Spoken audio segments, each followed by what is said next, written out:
Welcome back. Episode 4లో ప్రభుత్వం ఏ నిర్ణయాలు తీసుకుంది, ఆ తీసుకున్న వాటిల్లో ఎలాంటి కార్పొరేషన్స్ కావచ్చు, ఎలాంటి ఇనిషియేటివ్స్ తీసుకుంది అనేది కనుక మనం గమనిస్తే, ముఖ్యంగా ఎలక్ట్రానిక్ సర్వీసెస్ డెలివరీకి సంబంధించి టీఎస్ అని ఒక సంస్థను ఏర్పాటు చేయడం జరిగింది. దీని ద్వారా దాదాపు 4,500 మీ సేవా సెంటర్లు ఏవైతే ఉన్నారో వాటికన్నిటికీ కూడా బ్యాక్ ఎండ్లో 2,60,00,000 మందికి వాళ్ళకి సంబంధించిన ట్రాన్సాక్షన్స్ కావచ్చు, బిల్ పేమెంట్స్ కావచ్చు, ప్రాపర్టీ ట్యాక్సెస్ కావచ్చు, ఏవైనా కూడా దాని ద్వారా జరుగుతున్నాయి. దాని వాల్యూ మనకి దాదాపు 4,500 కోట్లు ఈ సంస్థ ద్వారా మనకి ట్రాన్సాక్షన్స్ జరుగుతున్నాయి. దీంతోపాటు ఈ ట్రాన్సాక్షన్స్లో తెలంగాణ రెండో ప్లేస్లో ఉంది. ముఖ్యంగా మనకి 2014 నుండి 2022 వరకు చూస్తే సెకండ్ ప్లేస్కి తెలంగాణ రావడం జరిగింది.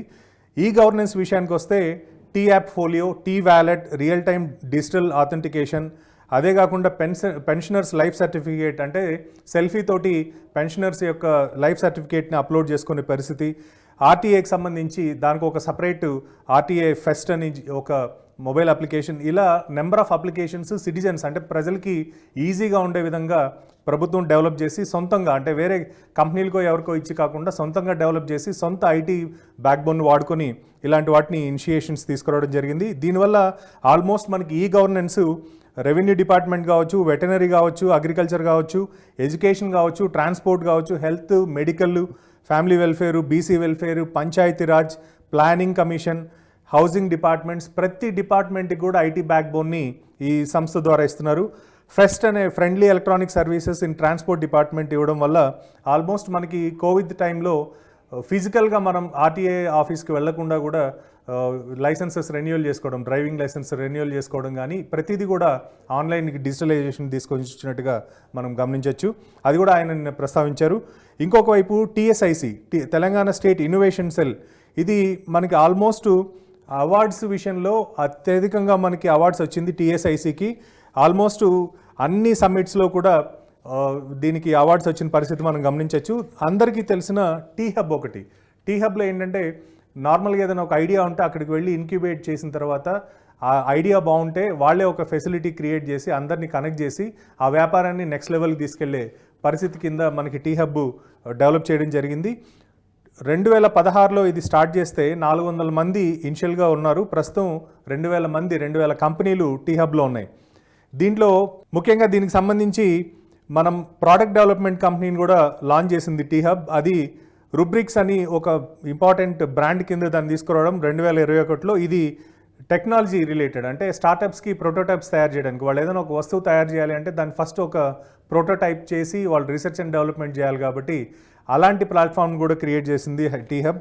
ఇది ఒక ఇంపార్టెంట్, ఇది ఎక్కడ కూడా మనకి ప్రోటోటైప్స్ తయారు చేసి మొత్తం ఇంక్యుబేషన్ సెంటర్లోనే పెట్టడం అనేది ప్రపంచవ్యాప్తంగా ఎక్కడ లేదు. అది తెలంగాణ ఎస్పెషలీ హైదరాబాద్ టీ హబ్లోనే మనకి కనిపిస్తుంది.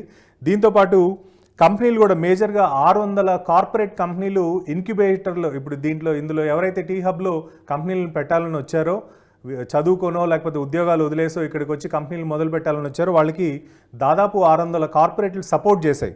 ఆ కార్పొరేట్లు సపోర్ట్ చేసిన వాటిల్లో Facebook, Uber, HCl, Boeing, Microsoft, Qualcomm, ఇలా మల్టీనేషనల్ కంపెనీస్తో పాటు దేశీయంగా కూడా మనకి జేకే టెక్ కావచ్చు, మారుతి సుజుకి కావచ్చు, సిటీ బ్యాంక్ కావచ్చు, రినాల్ట్ నిసాన్ కావచ్చు, హెచ్సిఎల్ కావచ్చు, ఇలాంటి సంస్థలన్నీ కూడా దాదాపు వీళ్ళందరికీ సపోర్ట్ చేసిన పరిస్థితి. 600 కార్పొరేట్లు అంటే వాళ్ళకున్న ఎక్స్పర్టైజ్ ఈ చిన్న చిన్న వ్యాపారాలు చేయాలి, స్టార్టప్లు చేయాలనుకుని ఎవరైతే వచ్చారో వాళ్ళందరినీ కూడా సపోర్ట్ చేయడానికి ఒక మంచి ఇంక్యుబేషన్ సెంటర్ కింద మనం టీ హబ్ని చూడాలి. టీ హబ్ ఇంకొక ఇనిషియేటివ్ ఏంటంటే టీ ఏంజల్, అంటే ఏంజల్ ఫండింగ్ అనేది మనకి ఇంపార్టెంట్. ఏదైనా ఒక వ్యాపారం చేయాలంటే venture capital fund, Angel fund ఇవన్నీ మనకి లేకుండా మనం ముందుకెళ్లే అవకాశం ఉండదు. కాబట్టి దానికి కూడా ఒక ప్లాట్ఫామ్ టీ ఏంజల్ అని, డిజిటల్ ఇండియా స్కేలప్ ప్రోగ్రామ్ అని, టీ ఫండ్ అని, స్టార్టప్ సీడ్ ఇండియా ఫండ్ అని, ఇలాంటి 4 డివిజన్స్ని క్రియేట్ చేసి తద్వారా ఎవరికి రిలేటెడ్ ఉంటే వాళ్ళు అక్కడికి వెళ్ళి ఫండింగ్కి అప్లై చేసుకుని ఆ ఫండింగ్ తెచ్చుకునే పరిస్థితి కూడా క్రియేట్ చేసిన ఇది మనం చూడొచ్చు టీ హబ్లో.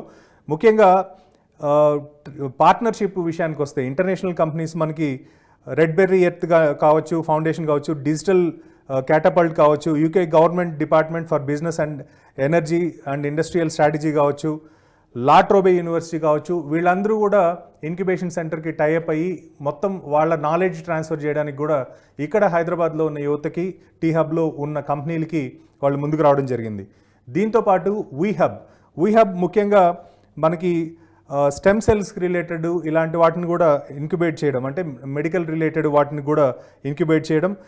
ముఖ్యంగా దాదాపు 4.5 కోట్లు 5 కోట్లు ఇలాంటి ఫండింగ్స్ అన్ని కూడా 13 స్టార్టప్స్కి ఇప్పించిన పరిస్థితి మనం వీహబ్లో చూడొచ్చు.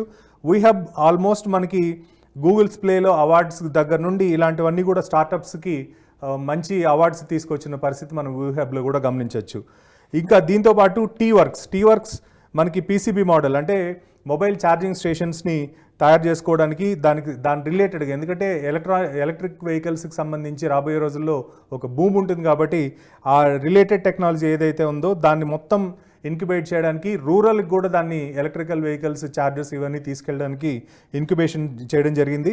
టీవర్క్స్ యొక్క పార్ట్నర్షిప్స్ ఇవన్నీ కనుక గమనిస్తే ముఖ్యంగా ICFAI, MSME, NSIC, NSTI, CITD, CCMB, LV Prasad eye institute, NIFT, ICRISAT, ఇలా ముఖ్యమైన సంస్థలు ఎవరైతే ఉన్నారో వీళ్ళందరూ కూడా దీనికి సంబంధించి, అంటే ఒకవైపు ఏమో బిజినెసే కాకుండా చారిటీ వైపు కూడా ఎలక్ట్రికల్ వెహికల్స్ని ప్రమోట్ చేయడానికి మారుమూల ప్రాంతాలకి సోషల్ సర్వీస్ కింద, కార్పొరేట్ సోషల్ రెస్పాన్సిబిలిటీ కింద ఫండింగ్ రేజ్ చేసి ఏది అవసరమో దాన్ని తీసుకెళ్ళడానికి ముఖ్యంగా ఈ కంపెనీలన్నిటితోటి కూడా మనకి టైఅప్ అయినట్టుగా మనం గమనించవచ్చు. ఇవన్నీ కాకుండా మేజర్గా సరే కంపెనీలు ఇవన్నీ కూడా మనం గమనించాం కానీ, బట్ స్కిల్ డెవలప్మెంట్ అనేది చాలా key thing. Especially skill development లేకుండా మనం ఒక కంపెనీలో ఉద్యోగానికి వెళ్ళడం కానీ లేకపోతే ఒక కంపెనీని మనం స్థాపించడానికి కానీ చాలా కష్టం అవుతుంది. కాబట్టి ఈ స్కిల్ డెవలప్మెంట్కి సంబంధించి తెలంగాణ ఇనిషియేషన్ టాస్క్ అని ఉంది. టాస్క్కి సంబంధించి ఎలాంటి నిర్ణయాలు తీసుకోబోతుంది, దానికి సంబంధించి ఎలాంటి ప్రయత్నాలు చేస్తుంది అనే దాన్ని నెక్స్ట్ ఎపిసోడ్లో చూద్దాం. చూస్తూనే ఉండండి TV9.